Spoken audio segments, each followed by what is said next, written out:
Bonjour à tous, on s'est levé très tôt ce matin, ça pique d'ailleurs encore un peu. L'objectif c'est de vous emmener accompagner une équipe d'ouvreurs. Nous sommes sur le Aspengo Rally, première épreuve du championnat de Belgique des rallyes. On va aller avec Guillaume Dillet et Anthony Bourdauduit, ils sont ouvreurs pour Gino Bux et Nicolas Gilsoul. On vous emmène dans les coulisses, attention tenez-vous prêts, c'est exclusif. Et puis après c'est quoi le gauche au panneau ici? Sur 70, attention, gauche de tard, max, tenir. Ouais, ça c'est juste. Ouais, ça c'est juste. Tac, je crois.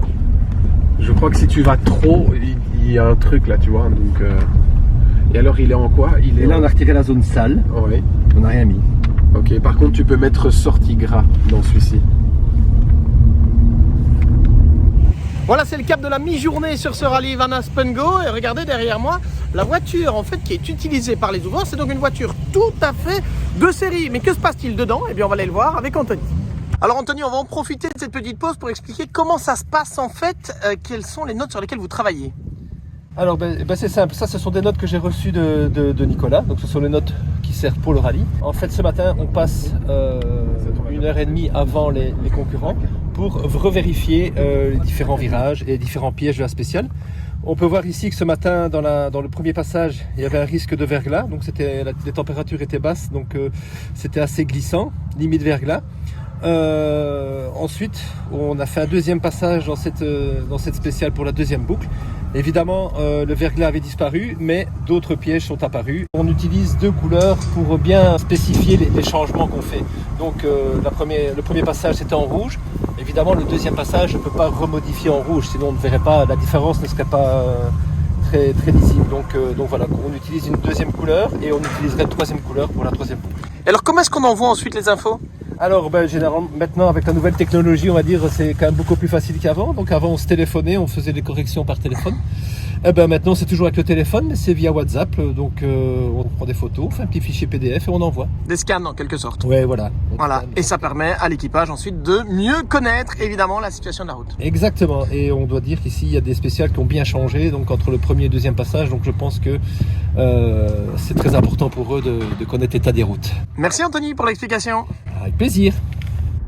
Alors Guillaume, on vient de voir avec Anthony la correction des notes et forcément s'il les corrige, c'est quelqu'un lui donne et c'est toi. Alors quel est le rôle évidemment en tant que pilote? C'est quoi? C'est de montrer les pièges mais aussi peut-être permettre au pilote d'aller plus vite? Oui, en fait, il y a deux aspects. Donc, il y a l'aspect plus technique où effectivement, je suis les yeux de Gino comme s'il faisait encore un passage 1 heure avant lui-même. Donc, il y a vraiment de la confiance entre lui et moi et j'essaye de faire un maximum pour qu'il se sente en confiance et qu'on puisse après parler au téléphone des corrections. Et puis, il y a un aspect plus psychologique où je lui parle de ce que j'ai vu et on discute ensemble de la spéciale et des différents pièges que j'ai rencontrés. Et comme ça, psychologiquement, il est rassuré et il se sent plus fort au départ de la spéciale. Donc, je dirais qu'il y a deux visions du rôle d'ouvreur, mais c'est pas facile.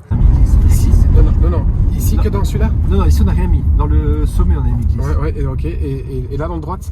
Rien, droite 2 titres. Droite de titre, léger sale. Sur droite 1.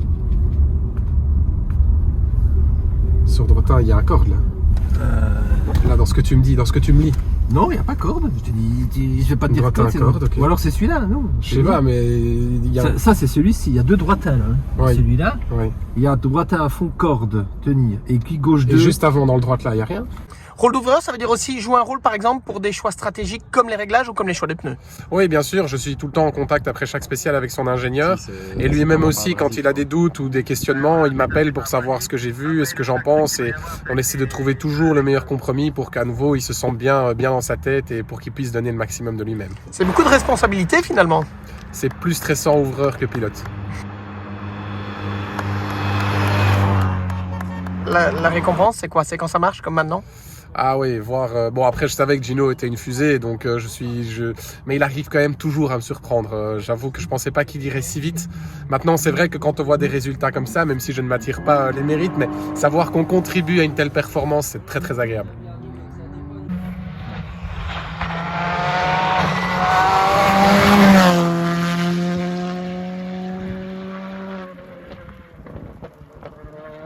Voilà, la la journée se termine là où elle avait commencé, le rallye Van Aspengo. On aura donc pu vous faire découvrir les coulisses de ce qu'il se passe dans le cadre d'une voiture d'ouvreur. On espère que vous avez apprécié et on vous proposera bientôt d'autres vidéos bien sûr. Merci, bye bye.